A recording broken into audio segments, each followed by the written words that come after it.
വീണ്ടും ഒരു ലോക്സഭാ തെരഞ്ഞെടുപ്പ് പടിവാതിൽക്കൽ എത്തി നിൽക്കുകയാണ്. ഈ അവസരത്തിൽ 2019 കേരളത്തിൽ നിന്നും വിജയിച്ചു കയറിയ 20 ലോക്സഭാ എംപിമാരിൽ ഏറ്റവും മോശം പ്രകടനം കാഴ്ചവെച്ച എംപിമാരെ കണ്ടെത്തേണ്ട ഒരു സമയം കൂടിയാണ്. പാർലമെന്റിലെ ഒരു എംപിയുടെ പ്രകടനം രണ്ട് രീതിയിൽ വിലയിരുത്താം. ഒന്ന്, പാർലമെന്റിലെ ചർച്ചകളും ഹാജർ നിലയുമൊക്കെ. രണ്ട്, MP ലാഡ്സ് ഫണ്ടിന്റെ വിനിയോഗവും അതിൽ പാഴാക്കി കളഞ്ഞ തുകയുടെ അളവും.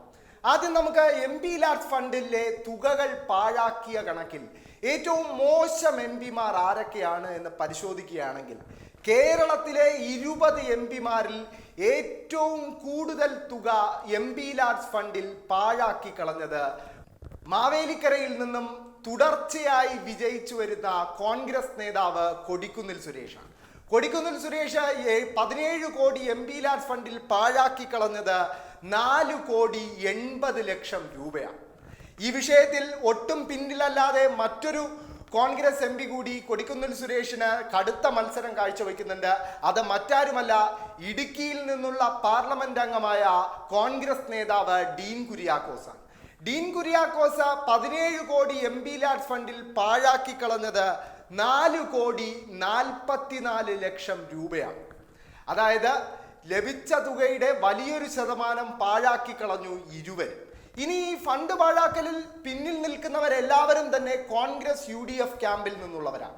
ഉദാഹരണത്തിന് മുസ്ലിം ലീഗ് എംപിയായ ET മുഹമ്മദ് ബഷീർ 17 കോടി MP ലാഡ്സ് ഫണ്ടിൽ പാഴാക്കി കളഞ്ഞത് 2,56,00,000 രൂപയാണ്.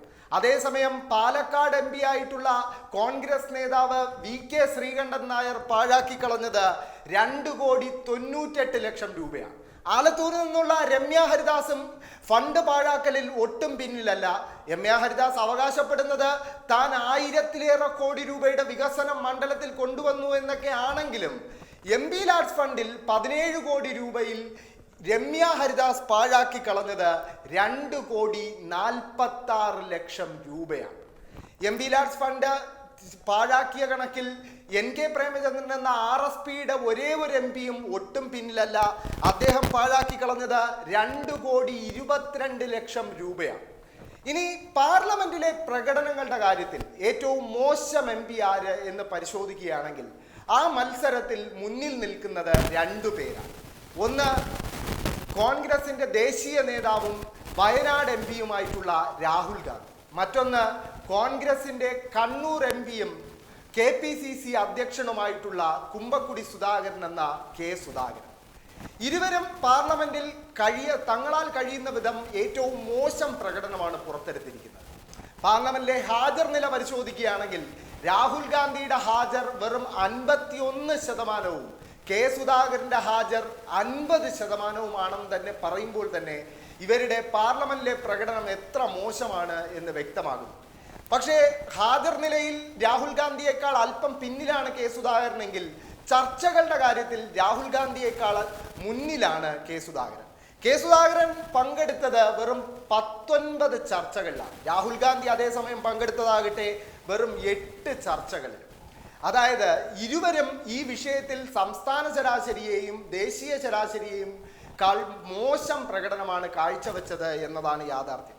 AM ആരിഫിനെ പോലെയുള്ള ഇടതുപക്ഷത്തിന്റെ ഏക MP 113 ചർച്ചകളിൽ പങ്കെടുത്ത അതേ കാലയളവിലാണ് ഇരുവരും 8ഉം 19ഉം ചർച്ചകളിൽ മാത്രം പങ്കെടുത്തിരിക്കുന്നത്. ചോദ്യങ്ങൾ ചോദിക്കുന്ന കാര്യത്തിലും രാഹുൽ ഗാന്ധിയേക്കാൾ മെച്ചപ്പെട്ട പ്രകടനമാണ് K സുധാകരൻ നടത്തിയിട്ടുള്ളത്.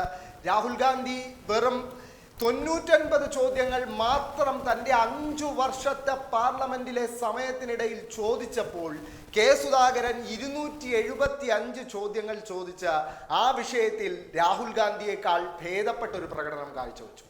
ഇനി പ്രൈവറ്റ് ബില്ലുകളുടെ കാര്യമെടുക്കാം. ഒരു പാർലമെന്റേറിയന്റെ കഴിവും അയാൾ ശ്രദ്ധിക്കപ്പെടുന്നതുമൊക്കെ തന്നെ അയാൾ അവതരിപ്പിക്കുന്ന പ്രൈവറ്റ് ബില്ലുകളിലൂടെ. ഈ പ്രൈവറ്റ് ബില്ലുകളുടെ കാര്യത്തിൽ ഇരുവരും വട്ടപൂജ്യമാണ് എന്നതാണ് യാഥാർത്ഥ്യം. AM ആരിഫിനെ പോലെയുള്ളവരും ജോൺ ബ്രിട്ടാസിനെ പോലെയുള്ളവരും നിരവധി പ്രൈവറ്റ് ബില്ലുകൾ ഇതിനോടകം പാർലമെന്റിൽ അവതരിപ്പിച്ചു കഴിഞ്ഞു എന്ന വസ്തുത നമ്മുടെ മുമ്പിൽ ഇരിക്കുമ്പോഴാണ് കോൺഗ്രസിന്റെ സംസ്ഥാന അധ്യക്ഷനും ദേശീയ അധ്യക്ഷൻ എന്ന് വിളിക്കാൻ കഴിയുന്ന രാഹുൽ ഗാന്ധിയും 0 പ്രൈവറ്റ് ബില്ലുകൾ മാത്രം പാർലമെന്റിൽ അവതരിപ്പിച്ചു എന്ന കണക്കുകൾ പുറത്തു വരുന്നത്.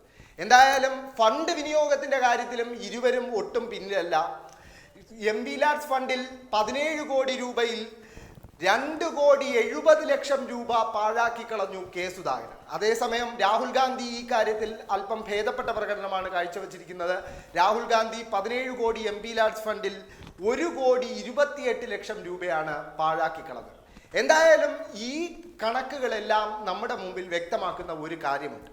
പാർലമെന്റിലെ ചർച്ചകളിലും ഹാജർ നിലയുടെയും കാര്യമെടുത്ത് പരിശോധിച്ചാലും ഫണ്ട് വിനിയോഗത്തിന്റെ കാര്യമെടുത്ത് പരിശോധിച്ചാലും ഏറ്റവും മോശം പ്രകടനം കാഴ്ചവെച്ച എല്ലാ എംപിമാരും കോൺഗ്രസിന്റെ പ്രധാനപ്പെട്ട നേതാക്കളാണ് എന്നതാണ് യാഥാർത്ഥ്യം. കോൺഗ്രസ്സുകാർ മാത്രമല്ല, RSP നേതാവായിട്ടുള്ള NK പ്രേമചന്ദ്രനും മുസ്ലിം ലീഗ് നേതാവായിട്ടുള്ള ET മുഹമ്മദ് ബഷീറും ഉൾപ്പെടുന്ന UDF ക്യാമ്പ് ഒന്നടങ്കം വളരെ മോശം പ്രകടനമാണ് പാർലമെന്റിൽ കാഴ്ചവെച്ചതെന്നാണ് PRS ഇന്ത്യയുടെയും MP ലാഡ്സിന്റെയും വെബ്സൈറ്റിൽ ഇപ്പോൾ ലഭ്യമായിട്ടുള്ള വിവരങ്ങൾ നമുക്ക് വ്യക്തമാക്കുന്നത്. എന്തായാലും ഇലക്ഷന് മുമ്പ് പുറത്തു വരുന്ന ഈ കണക്കുകൾ രാഹുൽ ഗാന്ധിയുടെയും കെ സുധാകരന്റെയും ഉൾപ്പെടെ മുഴുവൻ കോൺഗ്രസിന്റെ എംപിമാരുടെയും വിജയ സാധ്യതയെ ഗുരുതരമായി ബാധിക്കുമെന്ന കാര്യത്തിൽ ഒരു സംശയവും.